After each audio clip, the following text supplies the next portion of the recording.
বিসমিল্লাহির রহমানির রহিম। বাংলাদেশ নদীমাতৃক দেশ। বাংলাদেশে ছোট বড় অসংখ্য নদী আছে।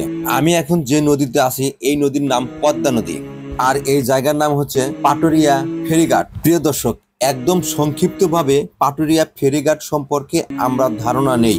এক জেলা থেকে অন্য জেলায় বড় বড় গাড়ি যাতায়াতের ব্যবস্থা ছিল এই ফেরিঘাটগুলো। পাটোয়ারি ফেরিঘাট দিয়ে যে সমস্ত জেলাগুলোতে যাওয়া যায় সেই সমস্ত জেলাগুলো হলো চট্টগ্রাম, সিলেট, ঢাকা, মানিকগঞ্জ।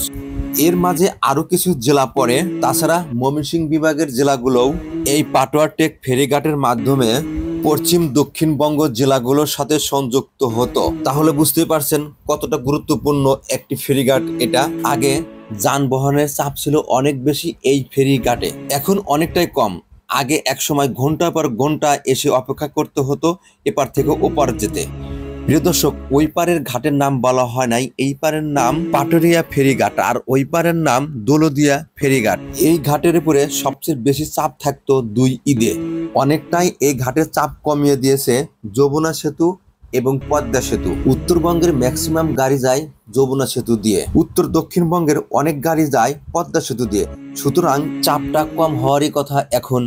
তবে এখন যারা এই ফেরিঘাট দিয়ে চলাচল করছে তারা অনেকটা স্বস্তিতা বোধ মনে করছে, কারণ কোনো চাপ নাই, অপেক্ষাও করতে হয় না ঘন্টার পর ঘন্টা। প্রিয় দর্শক, এই ফেরিঘাট গুলো নিয়ে একটু সুবিধা একটু অসুবিধার কথা শেয়ার করছি আমি।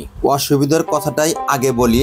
যারা মানিকগঞ্জ জেলা থেকে ফরিদপুর যাবেন অথবা ফরিদপুর জেলা থেকে মানিকগঞ্জ জেলা আসবেন তাদের জন্য একটু অসুবিধা এই ফেরিঘাট গুলো। ফেরিতে যেতে হলে একটু সময় বেশি লাগে, এমনি যদি রাস্তা থাকতো তাহলে সময়টা কম লাগতো।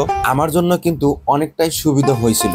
আমার একটু লম্বা জার্নি ছিল, যে জার্নি করতে গিয়ে এই রাস্তাটা ব্যবহার করতে হয়েছে। দীর্ঘ পথ অতিক্রম করে এসে আমি যখন এই ফেরিতে উঠলাম, পদ্মা নদীর হাওয়াতে একদম শীতল হয়ে গেলাম।